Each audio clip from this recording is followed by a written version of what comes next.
போட்டி. வணக்கம், இது உங்கள் நியூஸ் 18 தமிழ்நாடு செய்திகளை தொகுத்து வழங்குவதற்காக நான் ஆர் தேவப்பிரியன். முதலில் தலைப்புச் செய்திகளை பார்க்கலாம். லடாக் எல்லையில் இந்திய பகுதியை ஆக்கிரமிக்க நினைத்த சீனாவுக்கு தகுந்த பதிலடி. மனதின் குரல் நிகழ்ச்சியில் பிரதமர் நரேந்திர மோடி பெருமிதம்.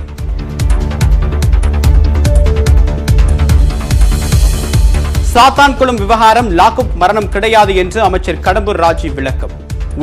உடற்குறாய்வு முதல் அனைத்து நடவடிக்கைகளும் நீதிமன்ற அறிவுறுத்தல் படியே நடைபெறுவதாகவும் பேட்டி.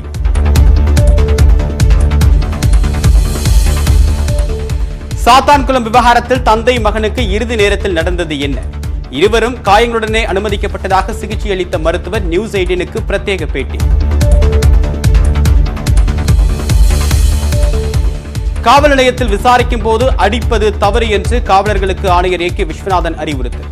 காவல் நிலையம் அழைத்து வருபவர்களை எவ்வாறு நடத்த வேண்டும் என்ற விதிமுறைகளை பின்பற்றுமாறும் வலியுறுத்தல். கொரோனா பரவலை கட்டுப்படுத்ததான் வழங்கிய ஆலோசனைகளை அரசு கேட்கவில்லை என்று மு.க. ஸ்டாலின் குற்றச்சாட்டு. நோயை வைத்து அரசியல் செய்ய வேண்டிய அவசியம் இல்லை என்றும் விளக்கம். மதுரையில் இதுவரை இல்லாத உச்சமாக ஒரே நாளில் 300 பேருக்கு கொரோனா. பாதிப்பு எண்ணிக்கை 2000 கடந்தது.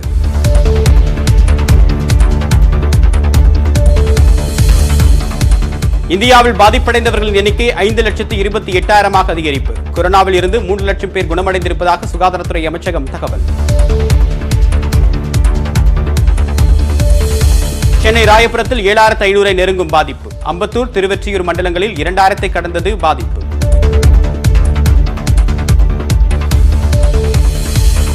சென்னை உள்ளிட்ட 5 மாவட்டங்களில் தளர்வுகள் இல்லாமல் இன்று முழு ஊரடங்கு. காய்கறி மற்றும் மளிகை கடைகளும் அடைப்பு.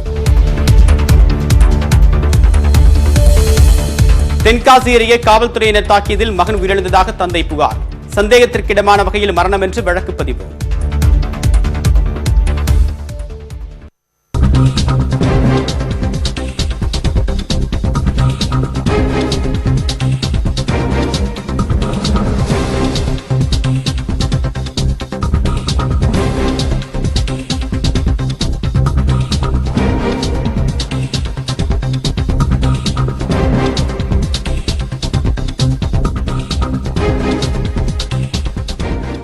செஞ்சி திமுக சட்டமன்ற உறுப்பினர் மஸ்தானுக்கு தற்போது கொரோனா தொற்று என்பது உறுதி செய்யப்பட்டிருக்கிறது. ஏற்கனவே திமுக தரப்பில் 3 சட்டமன்ற உறுப்பினர்களுக்கு, இவருடன் சேர்த்து 3 சட்டமன்ற உறுப்பினர்களுக்கு கொரோனா தொற்று என்பது உறுதி செய்யப்பட்டிருக்கிறது. இதில் ஏற்கனவே கொரோனா தடுப்பு பணிகளில் ஈடுபட்டிருந்த, நிவாரணப் பணிகளில் ஈடுபட்டிருந்த சட்டமன்ற உறுப்பினர் ஜே அன்பழகன் உயிரிழந்த நிலையில் தற்போது திமுக சட்டமன்ற உறுப்பினர்கள் 2 பேருக்கு, மேலும் 2 பேருக்கு கொரோனா தொற்று என்பது உறுதியாகி இருக்கிறது. செஞ்சி திமுக சட்டமன்ற உறுப்பினர் மஸ்தான் அவர்களுக்கு தற்போது கொரோனா தொற்று என்பது உறுதி செய்யப்பட்டிருக்கிறது. யாருக்கு எங்கிருந்து இந்த கொரோனா தொற்று பரவியது என்பது தொடர்பான முழுமையான விவரங்கள் இன்னும் கிடைக்கப்பெறவில்லை.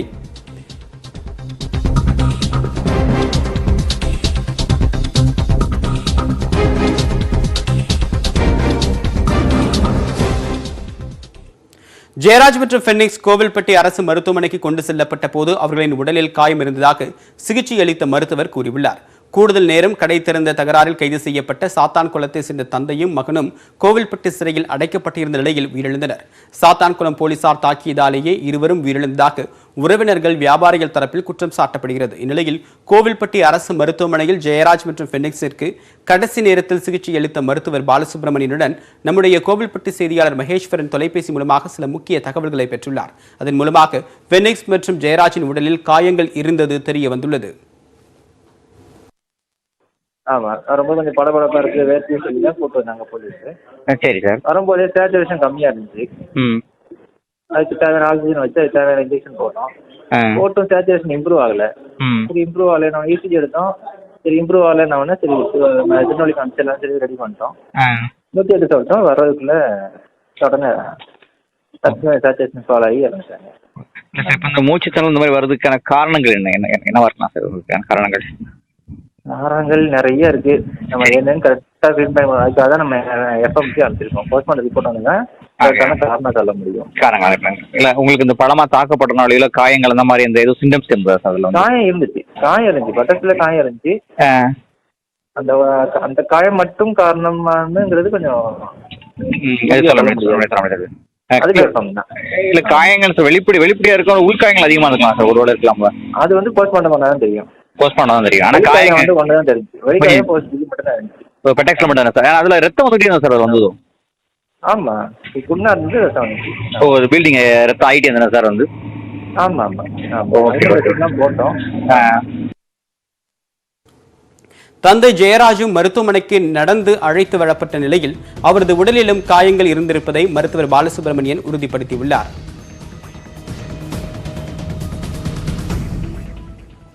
ஒரு 2 பேருக்குமே பெட்டாக்ஸ்ல தான் மேஜர் காயம். அதே எப்படி சார் விழுந்த காயமா இருக்கிற ஒரு அடிபட்ட காயங்கள், அடிச்ச காயங்களா சார்? அது வந்து கரெக்டா அடிபட்ட அன்னைக்கு நம்ம பார்த்தா தான் அதை கரெக்டா சொல்ல முடியும். இது அடிபட்டு பழைய காயம். ஆமா, அப்படிங்கும்போது பழைய காயங்கும் போது எக்ஸாக்டா நம்ம எப்படி ஆச்சுன்னு சொல்ல முடியாது. கண்டிப்பா கண்டிப்பா அந்த மாதிரி தான் சொல்ல முடியும். அதுனா வரும்போது பிரசன்டேஷன் ஒரு மாதிரி இருக்கும். 2 நாள் கழிச்சு பாத்தீங்கன்னா புண்ணு ஆறும்போது செப்டிக் ஆகும்போது ஒரு பிரசன்டேஷன் மாறிடும். ஓ, அது மாறும். சரி சரி சரி சரி சரி சரி. ஆல்ரெடி அவங்களுக்கு இல்ல சார், ஆல்ரெடி உங்களுக்கு என்ன ட்ரீட்மெண்ட், இந்த காயம் வந்து ட்ரீட்மெண்ட் கொடுக்கப்பட்டிருக்கா? ஆமா, ஜெயில கொடுத்துருக்காங்க. அது போக அட்மிஷன் முன்னாடி அசோல டாக்டர் கொடுத்துருக்காங்க. காலையில கூட எங்க ஜெயிலி டாக்டர் கொடுத்துருக்காங்க. பட் இவ்வளவு அன்கண்டிஷன் இருக்கும்போது ஆக்சுவலா ஹாஸ்பிட்டல் அட்மிட் பண்ணிருக்கோம். முதல்ல பண்ணியிருந்தா அவங்க உயிர் காப்பாற்றப்பட்டிருக்கலாம் அப்படின்னா சார்? வாய்ப்பு இருக்கலாம்.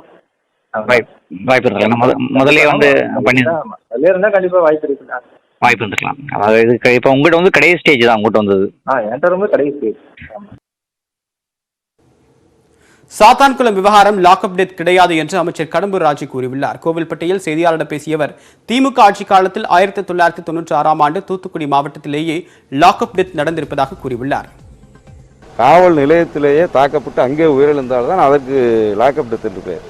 ஆனால் இந்த நடைபெற்ற சம்பவம் காவல் நிலையத்தில் விசாரிக்கப்பட்டு காவல் நிலையத்தில் இருந்து அவர்கள் மேஜிஸ்ட்ரேட் முன்பாக ஆஜர்படுத்தப்பட்டு அதற்கு பிறகு கிளைச்சிறையில் அடைக்கப்பட்டு 2 நாட்களுக்கு பிறகு அந்த சம்பவம் நடைபெற்றது. லாக்அப் டெத் என்று கனிமொழி அவர்கள் சொல்லியிருக்கின்றார்கள். அவர் திமுக ஆட்சியிலும் இன்னும் சொல்லப்போனால் நமது மாவட்டத்தில் கடம்பூர் காவல் நிலையத்திலேயே 2 பேர் காவல் நிலையத்திலேயே அவர்கள் உயிரிழந்து அந்த சம்பவம்லாம் நடைபெற்றது. இது அரசியலுக்காக இதை அவர் சொல்வதாகத்தான் நம்ம என்ன பண்ணுறது. சென்னை, மதுரை உள்ளிட்ட 5 மாவட்டங்களில் தளர்வற்ற முழு ஊரடங்கு கடைபிடிக்கப்பட்டுவதால் பல்வேறு பகுதிகள் வெறிச்சோடி காட்சியளிக்கின்றன. கொரோனா பரவலை கட்டுப்படுத்தும் வகையில் சென்னை, திருவள்ளூர், காஞ்சிபுரம், செங்கல்பட்டு ஆகிய மாவட்டங்களில் வரும் 30ஆம் தேதி வரை முழு ஊரடங்கு பின்பற்றப்பட்டு வருகிறது. இதேபோல மதுரை, தேனி மாவட்டங்களிலும் ஊரடங்கு அமல்படுத்தப்பட்டது. இதில் காய்கறி, மளிகை கடைகள், பெட்ரோல் விற்பனை நிலையங்கள் உள்ளிட்டவை காலை 6 மணி முதல் மதியம் 2 மணி வரை செயல்பட அனுமதிக்கப்பட்டன. இந்நிலையில் சென்னை, காஞ்சிபுரம், செங்கல்பட்டு, திருவள்ளூர், மதுரை ஆகிய மாவட்டங்களில் இன்று தளர்வுகள் இல்லாத முழு ஊரடங்கு அமல்படுத்தப்பட்டுள்ளது. அத்தியாவசிய காய்கறி, மளிகை கடைகள், பெட்ரோல் விற்பனை நிலையங்கள் ஆகியவையும் அடைக்கப்பட்டுள்ளன.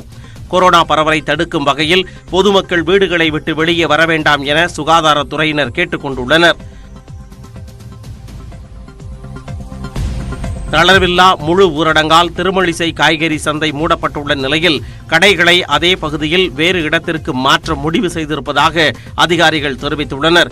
கோயம்பேடு சந்தைக்கு மாற்றாக திருமழிசையில் காய்கறி கடைகள் இயங்கி வரும் நிலையில் கடந்த சில நாட்களாக பெய்து வரும் மழையால் சந்தையில் சாலைகள் சேதமடைந்துள்ளன.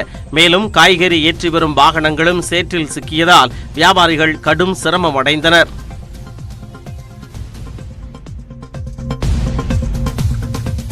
சென்னை கோடம்பாக்கம் பகுதியில் அதிகாலையில் வருவாய்த்துறையினர் மற்றும் போலீசார் இணைந்து வாகன சோதனை நடத்தினர். அப்பொழுது மாட்டுத் தீவனம் என ஸ்டிக்கர் ஒட்டப்பட்ட ஆட்டோவில் கொண்டு செல்லப்பட்ட 300 கிலோ கோழிக்கறியை பறிமுதல் செய்து விசாரித்து வருகின்றனர். இதேபோல் அண்ணா சாலையில் ஆட்டோவில் கொண்டு செல்லப்பட்ட 150 கிலோ மாட்டிறைச்சியையும் போலீசார் பறிமுதல் செய்தனர். தூங்கான் நகரமாக வர்ணிக்கப்படும் மதுரையும் கூட இன்று மிக அமைதியாக காட்சியளிக்கிறது. தளர்வில்லாத ஊரடங்கால் வாகன போக்குவரத்தின்றி நகர சாலைகள் வெறிச்சோடி காட்சியளித்தன. கொரோனாவை கட்டுப்படுத்தும் நோக்கில் திருவாரூரில் வர்த்தகர்கள் தாமாக முன்வந்து கடைகளை அடைத்துள்ளனர். 1000ற்கு மேற்பட்ட கடைகள் மூடப்பட்டுள்ளன. இதனால் மக்களின் கூட்டம் முற்றிலுமாக தவிர்க்கப்பட்டது. அதேபோல் மயிலாடுதுறையிலும் முன்னெச்சரிக்கை நடவடிக்கையாக முழு கடையடைப்பு நடைபெற்றது. மயிலாடுதுறை, மணல்மேடு, குத்தாலம் உள்ளிட்ட பகுதிகளில் 3000ற்கு மேற்பட்ட கடைகள் அடைக்கப்பட்டுள்ளன. மதுரை நரிமேடு பகுதியில் அரசின் நிவாரணத் தொகையை பெற தனிமனித இடைவெளி முகக்கவசமின்றி மக்கள் கூடியுள்ளனர். இது தொடர்பான கூடுதல் தகவல்கள் நம்முடைய மதுரை மண்டல தலைமை செயலர் ஸ்டாலினிடம் கேட்கலாம். ஸ்டாலின், தற்போது நிவாரணத் தொகை வழங்குவதற்கு என்னென்ன நடவடிக்கைகள், பாதுகாப்பு ஏற்பாடுகள் செய்யப்பட்டிருக்கு? இது தொடர்பாக அங்கு அரசு அதிகாரிகள் யாரெல்லாம் இருக்காங்க? கண்டிப்பா தேவா, அதாவது இன்று மதுரையை பொறுத்த மட்டிலும் தளர்வுகள் இல்லாத தீவிர முழு ஊரடங்கு அறிவிக்கப்பட்டிருக்கிறது.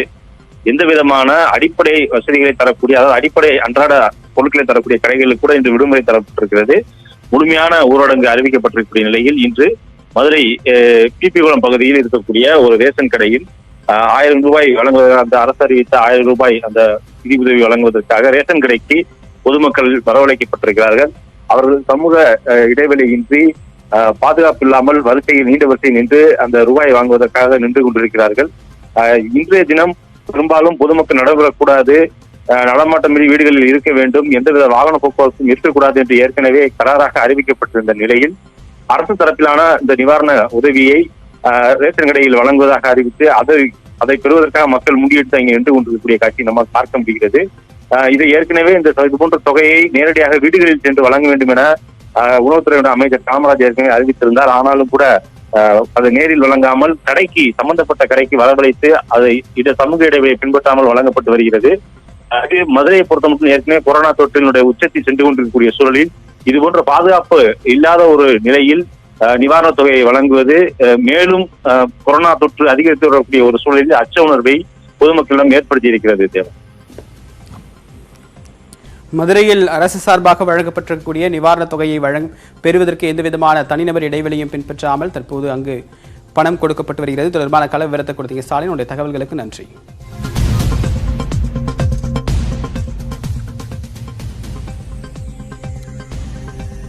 பொது முடக்கம் முடிந்து இயல்பு நிலைக்கு திரும்பினாலும் மக்கள் மிகுந்த கவனத்தோடு இருக்க வேண்டும் என்று பிரதமர் நரேந்திர மோடி அறிவுறுத்தியுள்ளார். மான் கி பாத் என்னும் மாநில நிகழ்ச்சியில் பேசிய பிரதமர் நரேந்திர மோடி லடாக் எல்லையில் இந்திய பகுதியை ஆக்கிரமிக்க நினைத்த சீனாவுக்கு இந்தியா தகுந்த பதிலடி கொடுத்ததாக தெரிவித்தார். இந்தியாவுடன் யாரும் மோத முடியாது என்று குறிப்பிட்ட பிரதமர், நமது எல்லைகளை பாதுகாப்பதில் இந்தியாவின் உறுதிப்பாட்டை சீனாவுக்கு அளித்த பதிலடி மூலமாக உலக நாடுகள் கண்டதாக கூறினார். உயிரிழந்த ராணுவ வீரர்களை நினைத்து ஒட்டுமொத்த தேசமும் பெருமை கொள்வதாகவும் பிரதமர் நரேந்திர மோடி நெகிழ்ந்தார். கொரோனா பரவல் எப்போது முடியும் என்பதுதான் மக்கள் பலரும் பேசக்கூடிய விஷயமாக இருப்பதாக கூறிய பிரதமர், நோய் தொற்று, நிலநடுக்கம், புயல், வெட்டுக்கிளிகள் தாக்குதல் என்று இத்தனை துன்பங்கள் வந்தாலும் 2020ஆம் ஆண்டை மோசமான ஆண்டாக நினைக்க வேண்டாம் என்றும் கேட்டுக்கொண்டார். மேலும் மக்களின் ஒத்துழைப்போடு இந்த சவால்களில் இந்தியா வெற்றி கண்டு வரலாற்று சாதனை படைக்கும் என்றும் அவர் நம்பிக்கை தெரிவித்தார். பொது முடக்கம் முடிந்து இயல்பு நிலைக்கு திரும்பினாலும் மக்கள் முகக்கவசம், தனிமனித இடைவெளியை கடைபிடித்து மிகுந்த கவனத்தோடு இருக்க வேண்டும் என்றும் பிரதமர் நரேந்திர மோடி அறிவுறுத்தியுள்ளார்.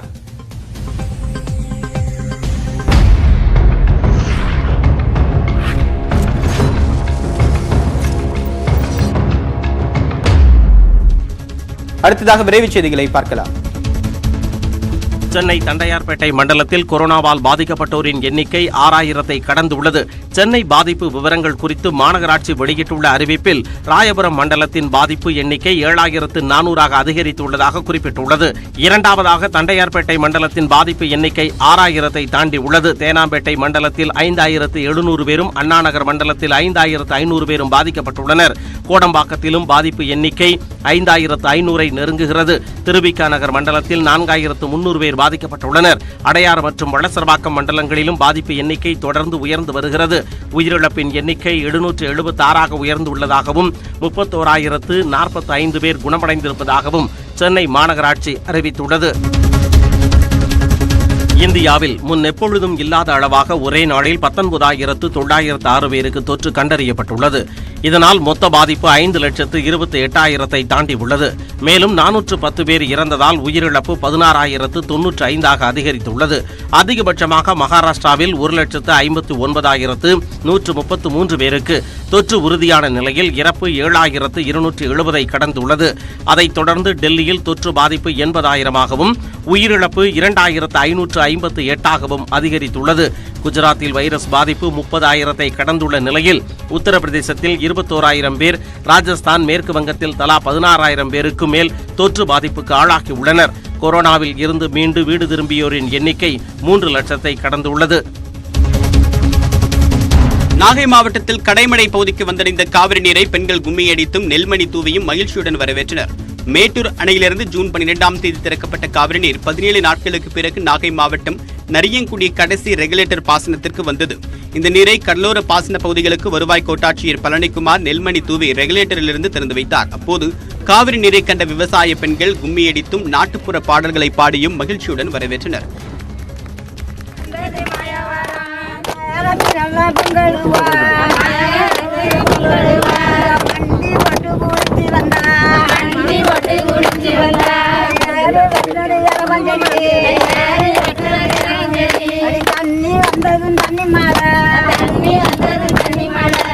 இந்த நீர் மூலமாக பாப்பா கோவில், அகர ஒரத்தூர் உள்ளிட்ட சுற்றுவட்டார பகுதிகளில் 8 ஆண்டுகளுக்கு பிறகு குறுவை சாகுபடி செய்யப்படுகிறது.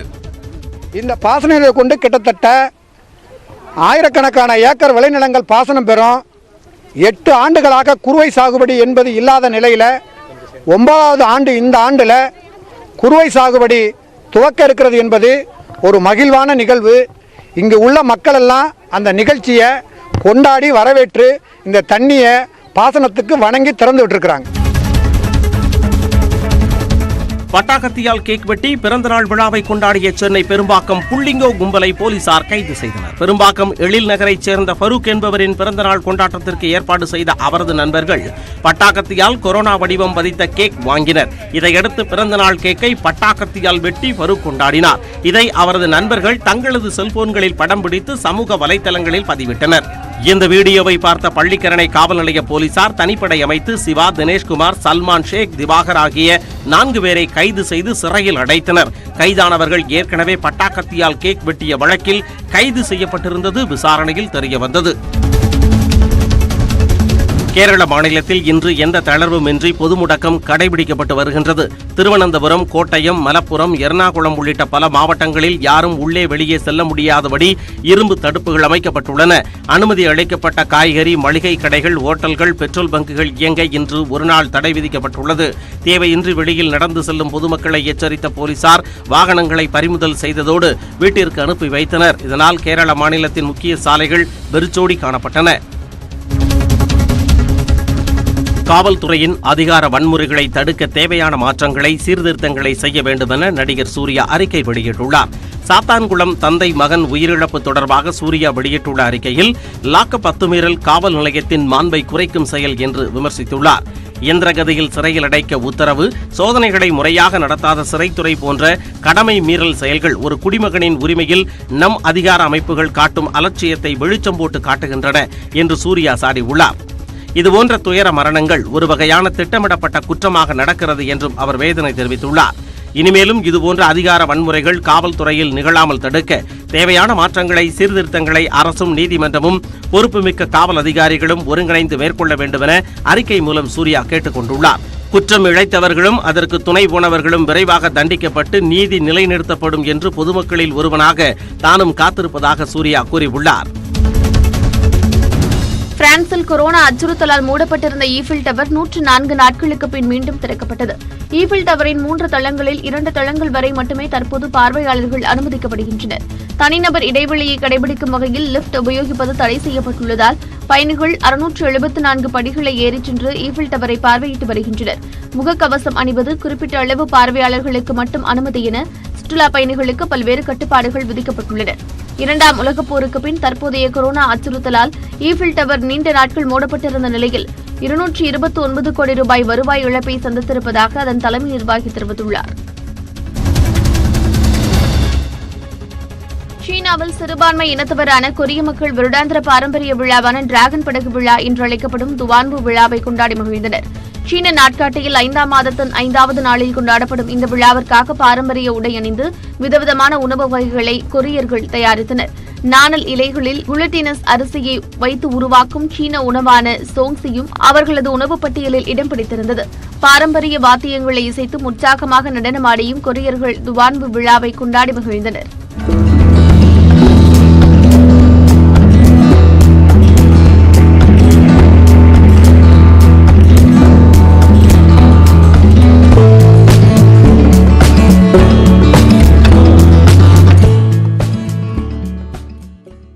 கொரோனா தொற்றால் ஏற்படக்கூடிய உயிரிழப்புகளை தடுக்க டெல்லி, சென்னை போன்ற நகரங்களில் ஆக்சிஜனை மக்கள் விலை கொடுத்து வாங்கி வருகின்றனர். சார்ஸ், எபோலா அளவிற்கு கொரோனா வைரஸ் பெரும் உயிர்கொல்லி நோயல்ல என்ற போதிலும் கவனிக்காமல் விட்டால் நுரையீரலை பாதித்து மூச்சு திணறலை ஏற்படுத்தி உயிர்பலி வாங்கிவிடுகிறது. உடலுக்கு தேவையான ஆக்சிஜன் அளவு குறைவதால் மூச்சு திணறல் ஏற்பட்டு கொரோனா நோயாளிகள் இறக்கின்றன. உடலில் ஆக்சிஜன் அளவை காட்டும் பல்ஸ் ஆக்சிமீட்டர் கருவிகளை மக்கள் வாங்க தொடங்கியிருப்பது அவர்களிடம் கொரோனா பற்றிய புரிதல் ஏற்பட்டிருப்பதை காட்டுகிறது. அதே நேரத்தில் நிரம்பி வழியும் அரசு மருத்துவமனைகள், லட்சங்களை கொட்டி கொடுத்தாலும் இடம் கிடைக்காத தனியார் மருத்துவமனைகள், மணிக்கொரு முறை தெருக்களில் அலரும் 108 ஆம்புலன்ஸ்கள் என மருத்துவ கட்டமைப்புகள் தடுமாறுவதை பார்த்து விவரம் அறிந்த பெருநகர வாசிகள் பலர் ஆக்சிமீட்டரையும் தாண்டி உயிர்காக்கும் ஆக்சிஜன் உபகரணங்களை வாங்கி வீட்டிலேயே பயன்படுத்த தொடங்கியுள்ளனர். கொரோனாவால் தீவிர பாதிப்புக்கு ஆளாவோருக்கு முதலில் ஆக்சிஜனையே சுவாசிக்க செய்து மருத்துவர்கள் உயிரை காப்பாற்றுகின்றனர். அந்த செயற்கை ஆக்சிஜனை ஆக்சிஜன் சிலிண்டர் மற்றும் ஆக்சிஜன் கான்சன்ட்ரேட்டர் கருவிகள் மூலம் வீட்டிலேயே பெற முடியும் என்பதால் அவற்றை பலரும் போட்டி போட்டு வாங்க தொடங்கியிருக்கின்றன. மாஸ்குடன் இணைந்த ஆக்சிஜன் சிலிண்டர் பெரிய மருந்தகங்களில் கிடைக்கின்றன. கொரோனா காலத்துக்கு முன்பு 10 லிட்டர் சிலிண்டர் 6500 ரூபாய்க்கு விற்றது போய் தற்போது 8000 ரூபாய்க்கு மேல் உயர்ந்து விட்டதாக வர்த்தகர்கள் கூறுகின்றனர். ஆக்சிஜனை நேரடியாக சுவாசிக்க உதவும் சிலிண்டர்களுக்கு மாற்று ஆக்சிஜன் கான்சன்ட்ரேட்டர் கருவிகளாகும். ஆக்சிஜன் சிலிண்டர் போல் கான்சன்ட்ரேட்டர் கருவிகளில் மீண்டும் மீண்டும் ஆக்சிஜனை நிரப்ப தேவையில்லை. பேட்டரி ஆயுள் நீடிக்கும் வரை தேவையான ஆக்சிஜனை சுவாசித்துக் கொண்டே இருக்கலாம். இக்கருவி சுற்றுப்புறத்தில் உள்ள ஆக்சிஜனை கவர்ந்து அதை வடிகட்டி டியூப் வழியாக நாசி துவாரத்திற்கு அனுப்பி சுவாசம் தடைபடாமல் பார்த்துக் கொள்கிறது. மருத்துவர்கள் பரிந்துரைக்கும் அளவிற்கு பயன்படுத்துவது பாதுகாப்பானது. ரூமுக்குள்ளே இருக்கிற காற்றை எடுத்து அது கம்ப்ரெஷர் மூலிமா அதை கம்ப்ரெஸ் செய்து அந்த நைட்ரஜனை ரிமூவ் பண்ணி அதிலுடன் அந்த பியூரிஃபை பண்ணி ஒரு ஆக்சிஜனை தான் நம்ம டெலிவரி பண்ணுற டிவைஸ் பேர் தான் இது ஆக்சிஜன் கான்சன்ட்ரேட்டர்னு சொல்லுவாங்க. ஸோ இதுக்கு நம்ம ஆக்சிஜன் சிலிண்டருக்கு என்ன பெரிய அட்வான்டேஜ்னு பார்த்திங்க அப்படின்னா இது நம்ம அடிக்கடி நம்ம ஆக்சிஜன் சிலிண்டர் போல் நம்ம வாரம் நம்ம அதை திருப்பி ரீஃபில் பண்ண வேண்டிய அவசியம் இல்லை. ஸோ அதனால் அதுக்கான அந்த காஸ்ட்டை நம்ம அதை சேவ் பண்ணுறோம். ப்ளஸ் அந்த ஆக்சிஜன் சிலிண்டர் பார்த்திங்க அப்படின்னா அது வெடிக்கக்கூடிய அந்த ஒரு டேஞ்சரான இது இருக்குது ஆக்சுவலி. ஸோ அந்த போல் இந்த ஆக்சிஜன் கான்சன்ட்ரேட்டரில் இல்லாது. கொரோனா காலத்திற்கு முன்பு 48,000 ரூபாயாக இருந்த ஆக்சிஜன் கான்சன்ட்ரேட்டரின் விலை திடீர் மவுசு காரணமாக தற்போது 50,000 கடந்து விட்டது. அதிகபட்சம் 1,00,000 ரூபாய் வரை பிராண்டுகளுக்கேற்ப இவற்றின் விலை மாறுபடுகிறது. கொரோனாவில் இருந்து தங்களை காத்துக்கொள்ள வசதியும் வாய்ப்பும் இருப்போர் கான்சன்ட்ரேட்டர்களுக்கு போட்டி போட்டு ஆர்டர் செய்து வருகின்றனர். பொதுமக்கள் ஆக்சிஜன் சிலிண்டர்களை தேவைக்கு அதிகமாக வாங்கி இருப்பு வைக்கும் போக்கும் மருத்துவத்துறையினருக்கு கவலையை ஏற்படுத்தியுள்ளது. தந்தை மகன் உயிரிழந்த விவகாரத்தில் சாத்தான்குளம் காவல் நிலையத்தில் கோவில்பட்டி நீதித்துறை நடுவர் பாரதிதாசன் மற்றும் குற்றவியல் நீதிபதி ஹேமா ஆகியோர் விசாரணையை தொடங்கியுள்ளனர். இது தொடர்பான கூடுதல் தகவல்களை நம்முடைய செய்தியாளர் சிவமணியிடம் கேட்கலாம். சிவமணி, தற்போது எந்தெந்த கோணங்களில் விசாரணை மேற்கொள்ளப்பட்டு வருது? தற்போது விசாரணையுடைய அடுத்த நகர்வு என்ன? நிச்சயமாக தேவா, அதாவது கடந்த 19ஆம் தேதி சாத்தான்குளத்தை சேர்ந்த வியாபாரிகள் இருவர், தந்தை மகன் இருவரும் கோவில்பட்டி கிளை சிறையில உயிரிழந்த சம்பவம் பெரும் பரபரப்பை ஏற்படுத்தியது. தமிழகம் முழுவதும் பெரும் பரபரப்பை ஏற்படுத்திய இந்த நிகழ்வுல மதுரை உச்சநீதிமன்ற மதுரை கிளை தாமாக முன் இந்த வழக்கை விசாரித்த நிலையில இதற்கான விசாரணை அதிகாரியாக கோவில்பட்டியை சேர்ந்த அந்த நீதித்துறை நடுவர் பாரதிதாசன் நியமிக்கப்பட்டார். அவர் தொடர்ந்து பல்வேறு இடங்களில் விசாரணை நடத்தி வந்தார். அதாவது கோவில்பட்டி கிளை சிறையில் ஏற்கனவே விசாரணை நடத்தி வந்தார். உடல் வைக்கப்பட்டிருந்த திருநெல்வேலி அரசு மருத்துவக் கல்லூரி மருத்துவமனையில விசாரணை நடத்தி உடற்கூறு பரிசோதனை மேற்கொள்ளப்பட்டு கடந்த 2 தினங்களுக்கு முன்பு உடல்கள் அவர்களுடைய உறவினர்களிடம் ஒப்படைக்கப்பட்டு நல்லடக்கம் செய்யப்பட்டது. இந்த நிலையில கடந்த 28ஆம் தேதி இந்த வழக்கு கடந்த 2 தினங்களுக்கு முன்பு மதுரை உயர்நீதிமன்ற கிளையில் அந்த வழக்கு வந்த போது இது குறித்த கூடுதல் விவரங்களை அந்த சம்பவம் நடந்த பகுதிகளில் விசாரணை செய்து அறிக்கை தர நீதிமன்றம் உத்தரவிட்டது. இதன் அடிப்படையில இன்றைக்கு நீதித்துறை நடுவர் பாரதிதாசன் மற்றும் குற்றவியல் நீதிபதி ஹேமா ஆகிய இருவரும் சாத்தான்குளம் காவல் நிலையத்தில் தற்போது விசாரணை நடத்தி வருகிறார்கள். தொடர்ந்து அவர்கள் அதாவது அந்த பகுதியில் இருக்கக்கூடிய ஏற்கனவே இருந்த காவலர்களையும் வர சொல்வதாக, ஏற்கனவே இருந்த உதவி ஆய்வாளர்களையும் அங்கே காவல் நிலையத்துக்கு வர சொன்னதாக தெரிய வருகிறது. அவர்களை வர சொன்ன அவர்களையும் விசாரணை நடத்தக்கூடும் அப்படிங்கிற தகவல் வெளியாகி இருக்கிறது. இதனைத் தொடர்ந்து அவர்கள் அந்த உயிரிழந்த அவர்களுடைய வீடுகளுக்கு சென்று அவர்களுடைய உறவினர்களையும் விசாரணை நடத்த இருக்கிறார்கள். சம்பவம் நடந்த அந்த பிரச்சனையை ஆரம்பித்து அவருடைய கடை இருக்கக்கூடிய பகுதியிலையும் விசாரணை நடத்தக்கூடும் அப்படிங்கிற தகவல்கள் வெளியாகி இருக்கிறது. இன்றும் நாளையும் அவர்கள் விசாரணை செய்து 30ஆம் தேதி நீதிமன்றத்துக்கு அறிக்கை தாக்கல் செய்வார்கள் எதிர்பார்க்கப்படுகிறது. தொடர்ந்து விசாரணை தற்போது துவங்கி தொடர்ந்து நடைபெற்றுக் கொண்டிருக்கிறது தேவா. இதனிடையே தூத்துக்குடியினுடைய மாவட்ட காவல்துறை கண்காணிப்பாளர்கள் சற்று நேரத்துக்கு முன்பாக பேசிய போது முதல் தகவல் அறிக்கையில் ஒரு சில திருத்தங்கள் மேற்கொள்ளக்கூடும் அப்படிங்கிற தகவல் வெளியாக இருக்கிறது. அந்த குறித்த விரைவில் வெளியிடுவதாக அவர் தெரிவித்திருக்கிறார் தேவா. உங்களுடைய விரிவான தகவல்களுக்கு நன்றி சிவமணி. மேலும் அண்மைச் செய்திகளுக்கு தொடர்ந்து இணைந்திருங்கள். இது உங்கள் நியூஸ் 18 தமிழ்நாடு.